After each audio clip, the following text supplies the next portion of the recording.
The power was out across the entire neighborhood.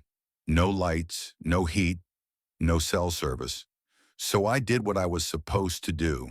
I rolled out my generator, connected it safely, and kept my home running during a blackout that lasted hours. That's when the HOA president showed up. She said generators weren't allowed. She said I was violating community rules, and she threatened fines if I didn't shut it off immediately, even though emergency services were already stretched thin. What she didn't realize was that this wasn't about comfort, it was about safety. And the moment the fire marshal got involved, her authority didn't just disappear, it collapsed. The blackout wasn't unexpected. Storm warnings had been rolling in all day. High winds, heavy rain, power crews already stretched thin. By the time night fell, most of the neighborhood was sitting in darkness. No streetlights, no porch lights, just houses glowing faintly from candles and phone screens. I'd prepared for this kind of thing. Months earlier, after a smaller outage left us without power for almost a day, I'd invested in a generator. It was properly rated, well-maintained, and installed with safety in mind. I followed the manual, kept it outdoors, far from windows, used approved extension lines. Nothing improvised, nothing reckless. It wasn't about convenience. It was about being able to keep essentials running. Heat, refrigeration, medical devices, phone chargers, the basics. When the power went out, I waited. An hour passed, then two. The house got colder. Cell service started dropping. Emergency alerts warned that restoration could take much longer. That's when I rolled the generator out. The sound wasn't loud. It was steady, controlled. And compared to the howling wind, it barely registered. Lights came back on inside my home. Heat kicked in. Everything worked exactly as intended. At first, no one said anything. Most of the neighborhood was focused on getting through the night. Some people sat in their cars to charge phones. Others bundled up inside. It was quiet in the way only a blackout can be. Then headlights pulled up near my driveway. The HOA president stepped out, clipboard in hand even in the dark. She didn't ask if everything was okay. She didn't ask whether anyone inside needed power. She pointed at the generator. She said it wasn't allowed. She said generators violated community noise standards. She said I needed to shut it down immediately or face enforcement once power was restored. I told her calmly that it was an emergency.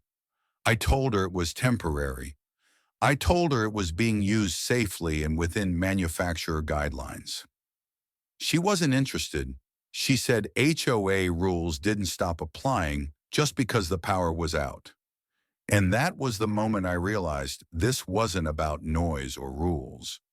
It was about control, even during an emergency. At first, I tried to reason with her.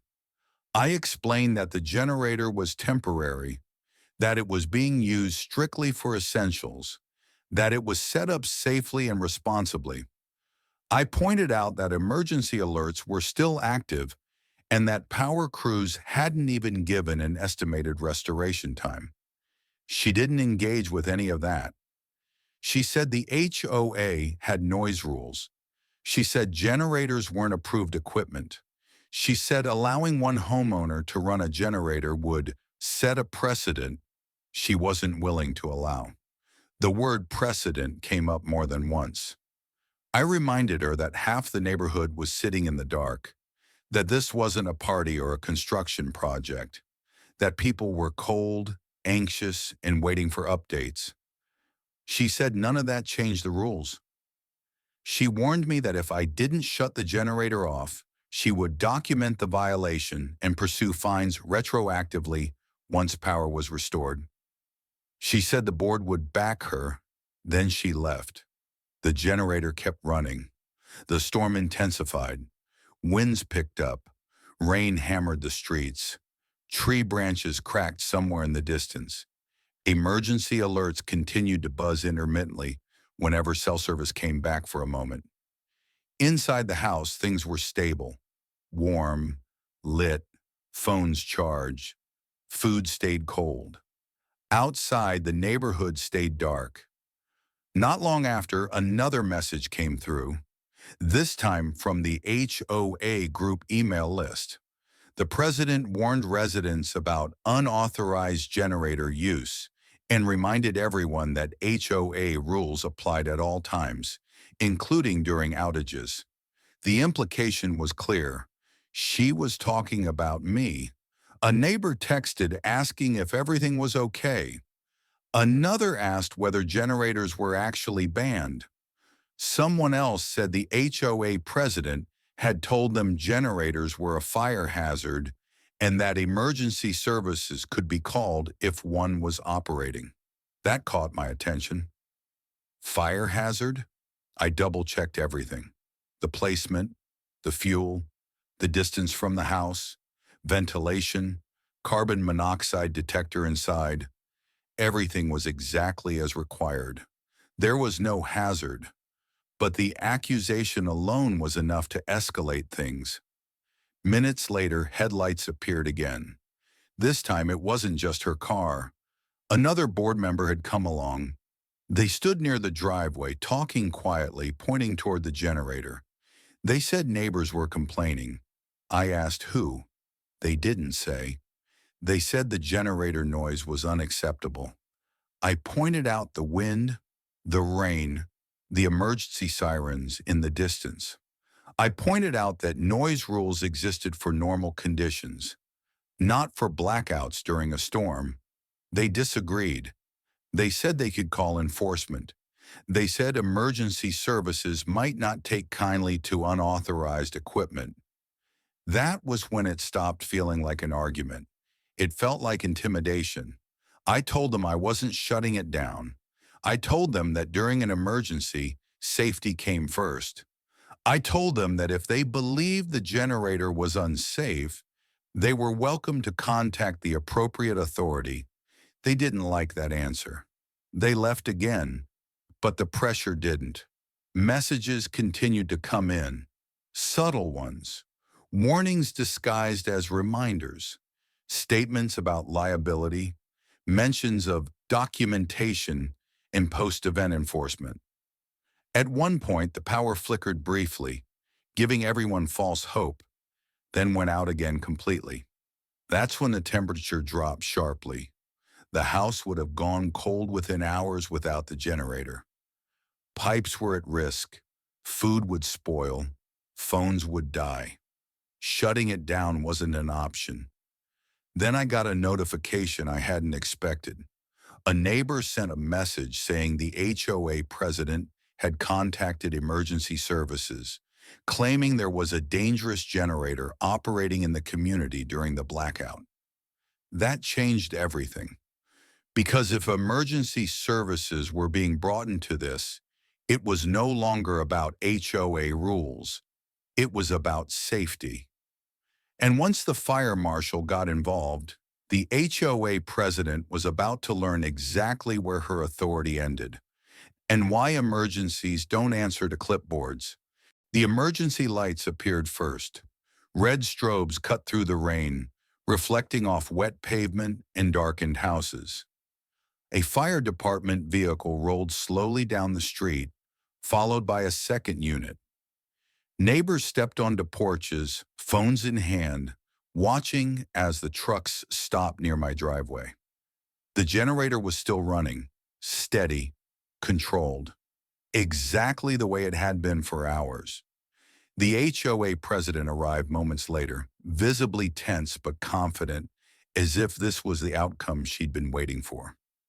She spoke quickly to one of the responders, gesturing toward the generator, repeating the same words she'd used all night: unauthorized, dangerous, against the rules.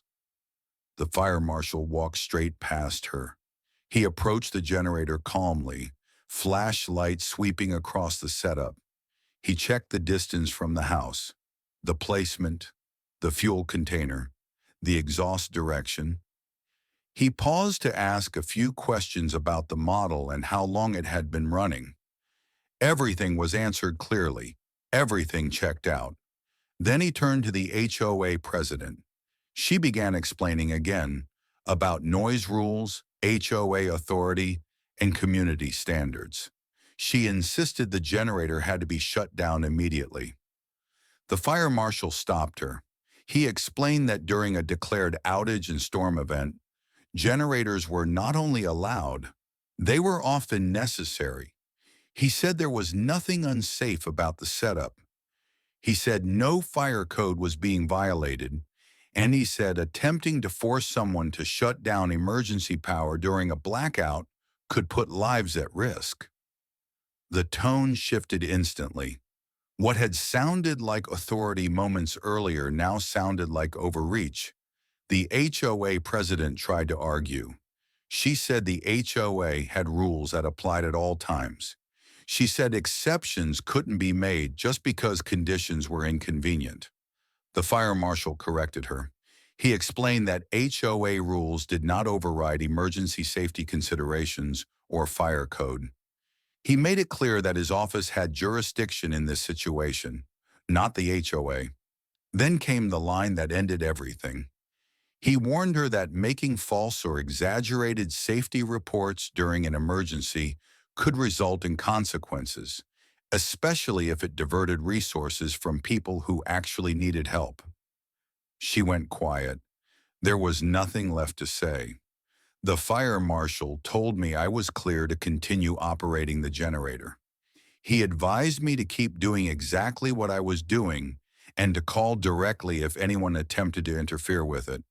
Then he left. The trucks pulled away. The lights disappeared down the street. And just like that, the power dynamic collapsed. The HOA president stood there for a moment longer, soaked by the rain, clipboard hanging uselessly at her side. She didn't issue another warning. She didn't threaten fines. She didn't document anything. She turned around and walked back to her car. The generator kept running, and with one professional assessment, the illusion of authority vanished, exposed by the reality of an emergency that didn't care about HOA rules. After that night, nothing was the same. The power eventually came back on the following morning. Streetlights flickered to life. Houses lit up one by one. The generator was shut down quietly, having done exactly what it was meant to do: keep people safe through an emergency. There were no fines, no violation notices, no follow-up emails warning about unauthorized equipment. Days passed, then weeks, and the HOA never mentioned the generator again. A brief message went out to the community a few days later. It reminded residents to follow safety guidelines during outages and encourage preparedness for future storms. It didn't reference noise rules. It didn't reference violations. And it certainly didn't reference enforcement. But the change in tone was obvious. Neighbors started talking about that night. Some thanked me for keeping the generator running because it gave them a sense of reassurance in the middle of the blackout.